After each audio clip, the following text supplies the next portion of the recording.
Hello and welcome to this demo of the Humap interactive map platform. In this video, I'll be taking you on a tour of the platform, showing you real maps created by our customers. All of the websites I show you will be linked in the description, so be sure to check them out for yourself. Whether you're mapping quantitative data, oral histories, archival stories, classroom work or your own research, Humap helps you build rich spatial resources that stand out online. Let's dive in. Every Humap map can either be embedded in a pre-existing website or be its own standalone website. For the latter, we have our own website creator that you can use to build a new website from scratch that houses your map. We call this tool PageMaker, and it's a fantastic way to make more information about your project available to your audience, give credit to supporters, and create downloadable resources. PageMaker is fully integrated with Humap, so you can pull items of content out onto the website and easily direct your audience to specific pages. Embedded Humap maps look like this. They have all the same functionality as a standalone one, just without the web pages.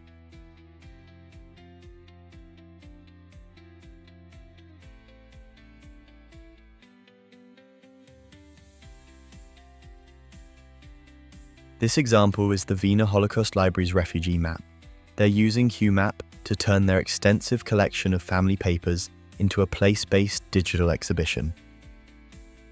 On the right, we can see the map. It's clickable, zoomable, and searchable, and you can choose your own base map.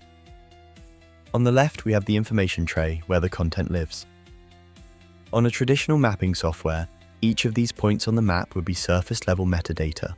On Humap, they indicate records, collections, timelines, journeys, walking trails, and overlays. A record on Humap can be a standalone piece of content or a part of a wider story organized into a collection, trail, journey, or timeline. Humap records are multimedia and can contain text, images, video, and audio. If a record has more than one piece of media attached, those items form a gallery that you can click into and scroll through. IIIF manifest can also be embedded directly into Humap, letting your users enjoy high-definition visuals at any level of zoom. 3D Sketchfab scans can be embedded directly into the Humap gallery. These are fully interactive and great for engaging your audience. Records can also contain data fields, which is a way to visualize data in a table within a record. Records don't have to just be a pin on a map. You can use our annotator tool to create a shape, polygon, or other symbol for your record. You can compare images directly in the media gallery, fading, swiping, and seeing them side by side. As we scroll down through the record, you'll see obscured location data, items in the gallery if applicable, the names of any collections that record is included in, and similar records. You can also see which taxonomy terms this record has been tagged with. Taxonomy terms are how content is organized on Humap, and the terms show up on content items and on the search page. There are buttons at the bottom for ease of sharing, and you can also embed specific content items in other places on the web. You can use links and calls to action to direct your audience to specific web pages or content items.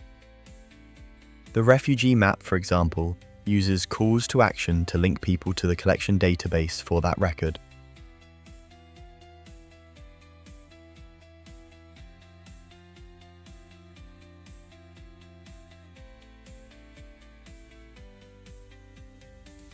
A collection on Humap is a group of items united by a common theme. Items can go in any number of collections, and the project admin can order the items. The user then clicks into the collection and has the option to easily progress through the items in the curated order. Collections can contain records, trails, journeys, timelines, and even other collections.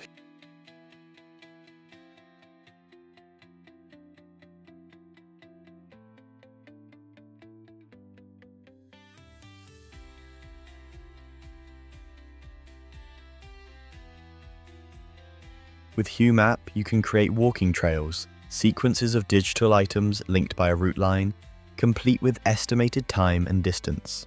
Project administrators can curate the order of items in the trail and customize the route line. On a mobile device, users can choose to allow location tracking to ensure they stay on the right path.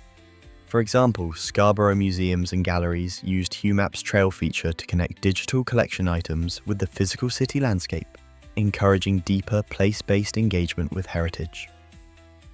To use another example, Islington Council's Islington Pride project used Humap's built-in QR code generator to create plaques around Islington that link directly to digital content on Humap, physically embedding their trail and map into the city's built environment.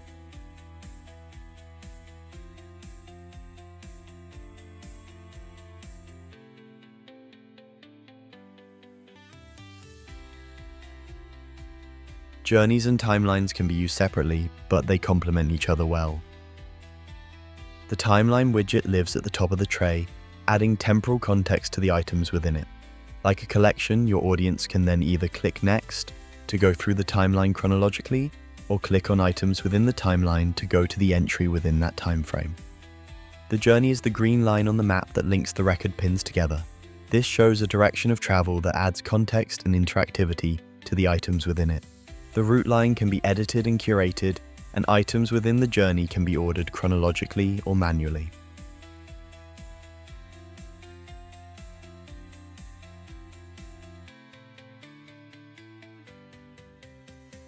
You can use the Contribute feature to invite people to add content to your Humap, without giving them the ability to edit the actual website or change any of the settings. You can invite the entire world to take part or make it invite only. For example, the Institute of Historical Research's Layers of London project uses Contribute to crowdsource knowledge of London. The map has over 6,500 users and 12,500 records, most of which were created by volunteers sharing what they love about London. Anyone with an email can sign up and start adding content. On the other hand, RepairEd Reparative Futures of Education is an oral history project from the University of Oxford, which uses Contribute to map and exhibit the lived experiences of a select group of participants. Only people who have been invited can add content. Items can be given feedback by the public as a form of post hoc moderation, or contributors can submit content to a draft mode for moderation before publishing to the map.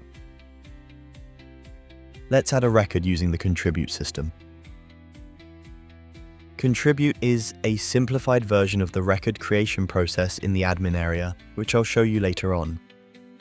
You use the map to add a location, and then a title and description.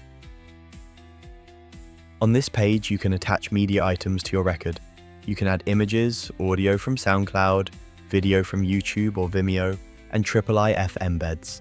There are options here to add a caption, metadata, copyright information, and a transcription. You can also upload 2 images that your users will be able to compare in the record gallery. Next, your users can add dates. This isn't mandatory, but dates can be searched for on the search page and add a sense of chronology. If you're in a team, you have the option of assigning this record to that team. That means that other people in the team will be able to edit it. You can also add links directing your viewer to other places on Humap or the wider internet. On the categories page, you can tag your record with relevant taxonomy terms. These make your record more findable for your users. If the Humap you're contributing to has the data fields feature, you will be able to populate the fields here, although Contribute users cannot create new ones. If it has the annotator feature, you will be able to add polygons, viewsheds, and points to your record. Lastly, there is another opportunity to properly credit and attribute your work. Done. This record can now be added to the map and viewed by everyone.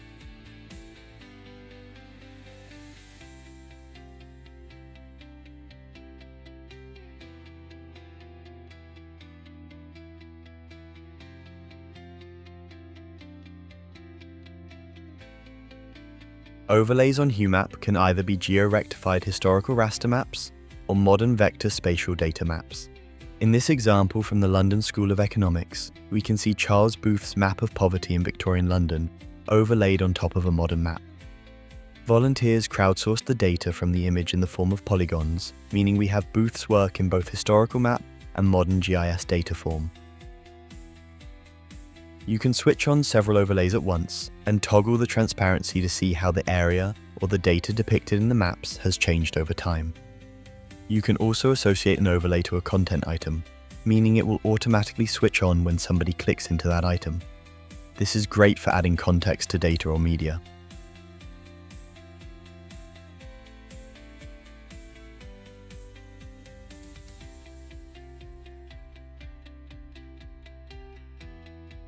That's what it looks like. Here's how it works. At the highest level is the subscription platform.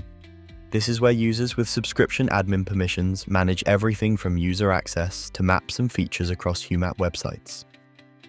Institutional licenses come with full flexibility, unlimited maps, unlimited users, and access to the full suite of features from day one.